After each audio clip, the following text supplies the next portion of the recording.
Gausia committee Bangladesh Fatikchhari উপজেলা দক্ষিণ শাখার ব্যবস্থাপনায় মাহে রমজানুল মোবারক উপলক্ষে পবিত্র দাওয়াতুল খায়ের মজলিস ও ইফতার মাহফিল অত্র কমিটির সভাপতি হাফিজ মাওলানা মোছারুল হক চৌধুরীর সভাপতিত্বে ও সেক্রেটারি মোহাম্মদ জামাল উদ্দিনের সঞ্চালনায় ধর্মপুর আজাদিবাজার কেন্দ্রীয় জামে মসজিদের দ্বিতীয় তলায় গত 13 মার্চ 2026 23 রমজান শুক্রবার বিকাল 3টা থেকে অনুষ্ঠিত হয়।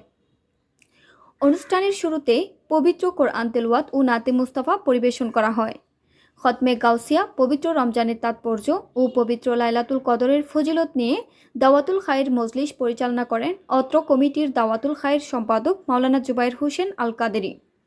উক্ত মাহফিলে প্রধান অতিথি হিসেবে উপস্থিত ছিলেন গাউসিয়া কমিটি বাংলাদেশ চট্টগ্রাম উত্তর জেলা আহ্বায়ক কমিটির সদস্য মাওলানা মোহাম্মদ আবু সাইদ আল কাদেরি।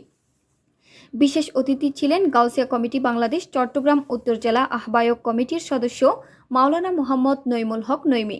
বিশেষ অতিথি ছিলেন গাউসিয়া কমিটি বাংলাদেশ ফটিকছড়ি উপজেলা দক্ষিণ শাখার সাবেক সাধারণ সম্পাদক মাস্টার মোহাম্মদ খুরশেদুল আলম ও গাউসিয়া কমিটি বাংলাদেশ হাটহাজারী উপজেলা পশ্চিম শাখার অর্থ সম্পাদক মোহাম্মদ হাসানুর রহমান। আরও উপস্থিত ছিলেন উপজেলা ও আওতাধীন 9 ইউনিয়নের গাউসিয়ান সভাপতি, সম্পাদক ও সদস্যমণ্ডলী। মাহফিল বাস্তবায়ন কমিটির আহ্বায়ক ও সদস্যবৃন্দ আলহাজ মোহাম্মদ জসিমউদ্দিন কোম্পানি, এস.এম. জাহাঙ্গীর, মোহাম্মদ নাজমুল হুসাইন, মোহাম্মদ পারভেজ মোশাররফ, মোহাম্মদ শাহাবুদ্দিন। সার্বিক সহযোগিতায় মোহাম্মদ দিদারুল আলম মুন্না, মোহাম্মদ আলমগীর হোসেন মামুন, মোহাম্মদ জালাল উদ্দিন সহ।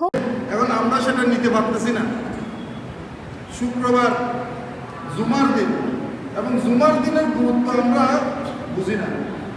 হ্যাঁ বুঝি,